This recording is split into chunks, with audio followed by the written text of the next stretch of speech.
جب وہ خبر آن ایئر ہو جائے تو پھر اس صحافی کو جو ہے وہ کچھ تھریٹس کا سامنا بھی کرنا پڑتا ہے، چاہے وہ جس کے بارے میں خبر دی جا رہی ہے اس کی طرف سے ہیں، یا پھر کچھ جو ہے وہ دیدہ نادیدہ قوتیں جو ہیں وہاں سے ان کو تھریٹس آتی ہیں۔ لیکن میرا یہ خیال ہے کہ صحافی جو ہے وہ اپنا کام اگر پوری دیانتداری کے ساتھ کرے، تمام صحافتی ایتھکس کو فالو کرتے ہوئے، جو تقاضے ہیں ان کو فالو کرتے ہوئے، تو اس کے بعد اس کو تحفظ دینا ادارے کا بھی کام ہے اور اس کو تحفظ دینا ریاست کا بھی کام ہے۔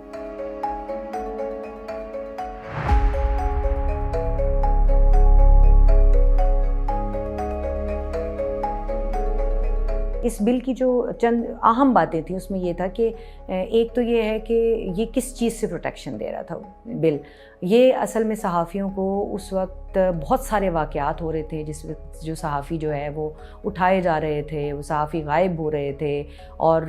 ماورائے قانون جو ہے وہ ان کی گمشدگیاں جو ہیں وہ ایک عام روایت بنتی جا رہی تھی۔ تو ایسے وقت میں اس قانون کو جو ہے اس میں ایک کمیشن بنایا گیا تھا، اور یہ کمیشن نہ صرف یہ کہ وفاقی سطح پر بلکہ صوبائی سطح پر بھی، یعنی تمام صوبوں کے اپنے اپنے الگ کمیشن، اور اس کے بعد وفاقی سطح پر ایک جو ہے وہ کمیشن بنایا گیا جو کہ جرنلسٹ کے پروٹیکشن کے لیے کام کرے۔ اس کمیشن میں جرنلسٹ پروٹیکشن کے لیے جو باڈیز ہیں ان کے نمائندگی بھی اس میں رکھی گئی تاکہ یہ ون سائیڈڈ کمیشن نہ ہو بلکہ یہ صحافیوں کے رائٹس کے لیے کام کر سکے۔ اس کے ساتھ ساتھ یہ جو مالکان ہیں ان کے اوپر بھی ایک جو ہے وہ ایک مورل اور ایک ایتھیکل اور ایک آئینی طور پر جو ہے وہ پریشر کرنے کی بات تھی کہ جب وہ صحافیوں کو اپوائنٹ کریں تو اس کے بعد ان کو جو ہے وہ خاص طور پہ ٹریننگز بھی دی جائیں، ان کی تربیت کی جائے تاکہ وہ اپنی پروٹیکشن خود بھی کر سکیں، ان کو پتہ ہو کہ کہاں کہاں پر ریڈ لائنز ہیں جہاں پر نہیں جانا ہے، جہاں پر ان کی جان کو خطرہ ہو سکتا ہے، جہاں پر ان کی جو خبر کی جو ایک اہمیت ہے اس کو خطرہ ہو سکتا ہے۔ صحافی اپنے ذرائع بتانے کا مجاز نہیں ہے، اور جو آزادی اظہار رائے کا جو قانون ہے آرٹیکل 19 اس کو بھی جو ہے اس کے اوپر عمل درآمد جو ہے اس کو یقینی بنانے کی بات کی گئی تھی اس بل کے اندر دوبارہ۔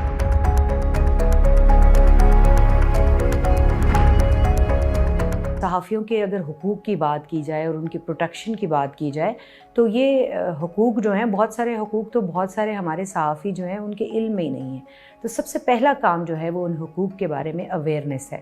پھر جب وہ اویئرنیس کریٹ ہو جاتی ہے اور ایک صحافی اپنا مسئلہ لے کر کسی تنظیم تک پہنچتا ہے کہ یہ میرا پرابلم ہے اور آئی نیڈ دس سلوشن، اب وہ پرابلم صرف تنخواہوں کے حوالے سے یا معاشی مشکلات کے حوالے سے نہیں ہے، وہ پرابلم یہ بھی ہے کہ وہ اپنی خبر دینا چاہتا ہے لیکن وہ اپنی خبر جس انداز میں دینا چاہتا ہے ادارہ اس کو چلانا نہیں چاہتا، اور جس کے بارے میں دینا چاہتا ہے، جس کے خلاف دینا چاہتا ہے اس کو جو ہے وہ یقینی طور پر مسئلہ ہے اس خبر کے ساتھ۔ تو جس کو اس خبر سے مسئلہ ہے وہ اس صحافی کے لیے پرابلمس بھی کریٹ کرے گا۔ تو بہت ساری جگہ پر صحافیوں کو پروٹیکشن کی ضرورت ہوتی ہے، اور وہ پروٹیکشن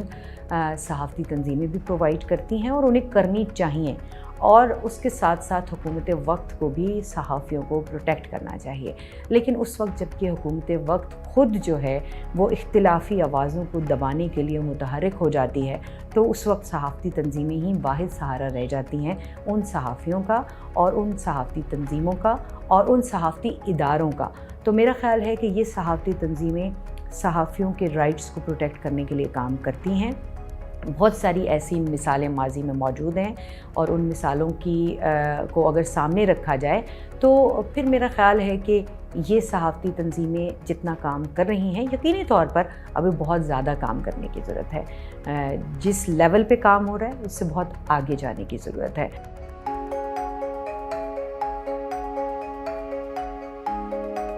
دیکھیں، جب ہم جرنلزم کی بات کرتے ہیں تو جہاں خبر دینے والے کے حقوق ہیں، جس کے بارے میں خبر دی جا رہی ہے اس کے بھی حقوق ہیں، اور جس ادارے کے اوپر وہ خبر نشر ہو رہی ہے، براڈ کاسٹ ہو رہی ہے، اس کے بھی حقوق ہیں۔ تو یہ سارے حقوق جو ہیں یہ ہمیں فالو کرنے پڑیں گے، جس میں اگر کوئی صحافی جو ہے وہ خبر دینا چاہتا ہے تو اس کو اس خبر کے تمام پہلوؤں سے اس کی تحقیق کرنا ضروری ہے، اس کے بعد اس کو جس کے بارے میں خبر دی جا رہی ہے اس کی رائے کا شامل کرنا یا اس کے جو اینگل آف دا اسٹوری ہے اس کو شامل کرنا بہت ضروری ہے.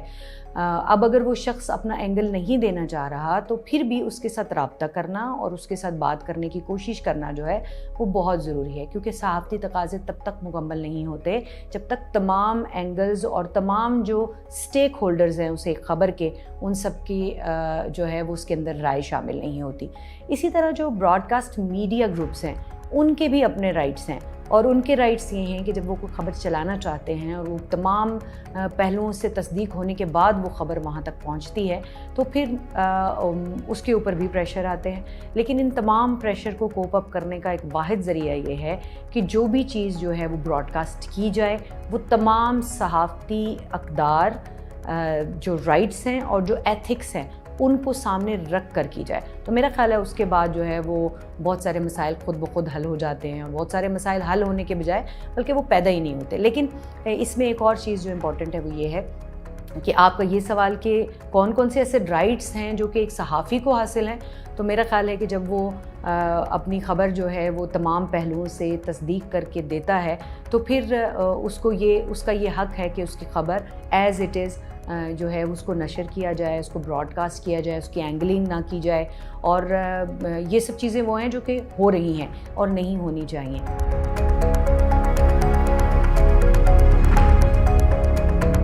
ایسے میں جو ہے وہ رول شروع ہو جاتا ہے ادارے کا. تو کیا ادارہ اپنے جو صحافی ہے اس کے ساتھ کھڑا ہوتا ہے,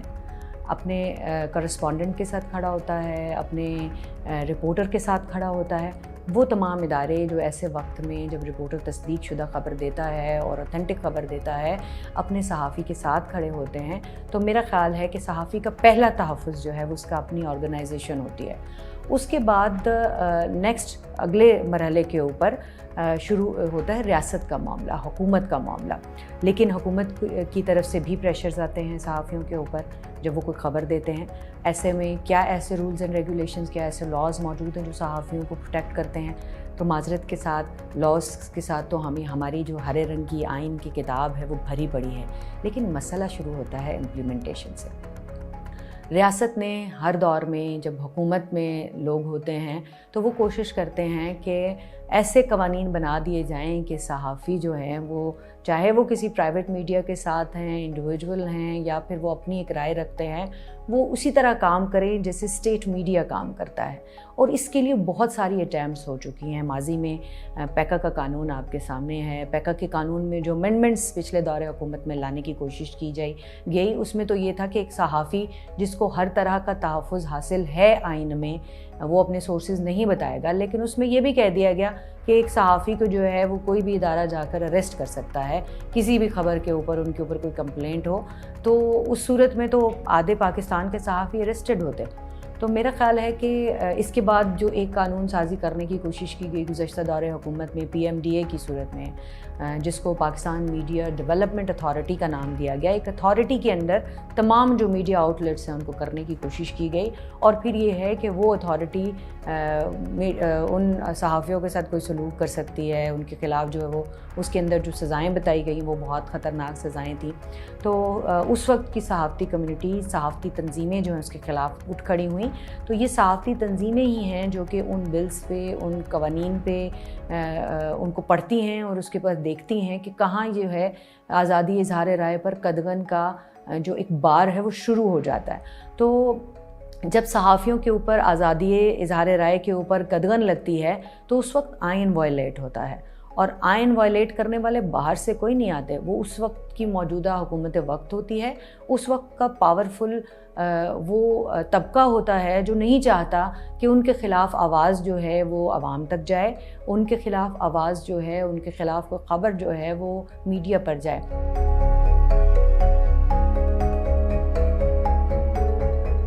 جو ہمارا پیمرا امینڈمنٹ بل 2023 پاس ہوا ہے اس میں ایک شق یہ رکھی گئی ہے کہ نہ صرف یہ کہ جرنلسٹ, صحافی, بلکہ اس کے ساتھ ایڈ کیا گیا ہے میڈیا ورکرز کا ورڈ. اور اس ورڈ کے ایڈ کرنے سے فائدہ یہ ہوا ہے کہ جتنے بھی ایسے لوگ ہیں جو کہ کسی بھی لائسنسی یعنی پیمرا کے لائسنس کے انڈر آنے والا جو کوئی بھی ادارہ ہے، کوئی بھی آرگنائزیشن ہے، کوئی بھی نیوز آؤٹلیٹ ہے، اس کے اندر کام کرنے والا، اس کے پے رول پہ موجود ہر شخص جو ہے وہ اس بل کے اندر پروٹیکٹڈ ہے، اور اس کے جو رائٹس ہیں ان کا تحفظ جو ہے وہ یقینی بنایا گیا ہے۔ اس کے ساتھ ساتھ جو ہے ان کی تنخواہوں کو مشروط کیا گیا ہے، جو اشتہارات ہیں، سرکاری اشتہارات ہیں ان کے ساتھ، کہ اگر کوئی ادارہ جو ہے وہ 60 دن تک کسی شخص کو تنخواہ کنٹینیوسلی نہیں دیتا، 2 مہینے تک تنخواہ نہیں دیتا کسی صحافی کو، کسی میڈیا ورکر کو، تو پھر جو ہے اس ادارے کی جو اشتہارات ہیں ان کو مشروط کر دیا گیا، اور ان کے اشتہارات بند کرنے کا پیمرا اور